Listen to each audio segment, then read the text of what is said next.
اللهم صل على سيدنا محمد وعلى اله وصحبه اجمعين. ازيكم يا بنات؟ عاملين ايه؟ يا رب تكونوا بخير ان شاء الله. النهارده هنعمل مع بعض حبه باميه كده في الحله يستاهلوا بقكم.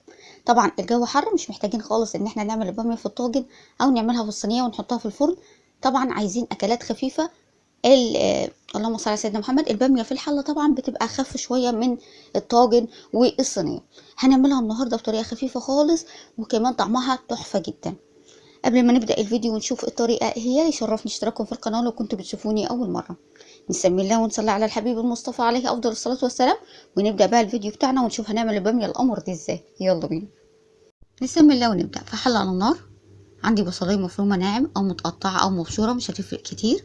معلقة كبيرة من السمنة، رشة من الملح، وهسيب البصلاية دي لحد ما تاخد لون ذهبي بسيط، يعني مش عايزة أغمق لون البصلة.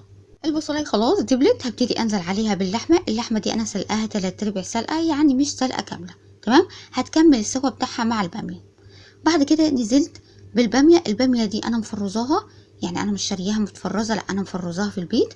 نقلب بقى كله مع بعض، الباميه مع البصله مع اللحمه، تقليبه حلوه كده لحد ما الباميه تفك شويه. طبعا احنا عارفين لما يكون مفرزين الخضار بناخده من الفريزر على طول على النار، ما نخلوش يفك. تمام، يفك على النار. بعد كده يا بنات هنزل بفصين توم مهروسين، وكمان هنزل بقرن فلفل. هنا طبعا انا الفلفل حطاه بارد، انت عايزاه حار زي ما تحبي. انا ما بحبش الحاجه ان هي تكون حاره، فايه طبعا حطيت فلفل بارد.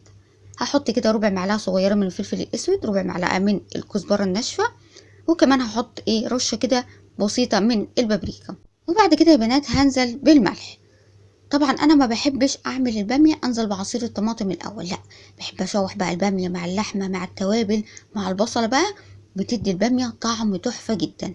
خلاص كده كله اتشوح مع بعض، وهبتدي انزل كده بعصير الطماطم. نقلب بقى كله مع بعض لحد ما الطماطم تتسبك مع الباميه كده. وبعد كده هنضيف الشوربه. انا مش هضيف الشوربه دلوقتي خالص لحد ما الطماطم تتسبك. اول بقى ما الطماطم اتسبكت ابتديت ان انا انزل بالشوربه. مش هضيف شوربه كتير لان طبعا الباميه دي متفرزه، تمام، فمش هتاخد وقت في التسويه. وكمان اللحمه انا مسوياها 3/4 التسويه، حلوه قوي الشوربه اللي انا ضفتها كده. هقلب كله مع بعض وهسيب الباميه لحد ما تستوي. تمام. طبعا الاول هسيبها على نار عاليه، واول ما تبتدي تغلي كده هبتدي ان انا اهدي النار واسيبها لحد ما تستوي. تمام.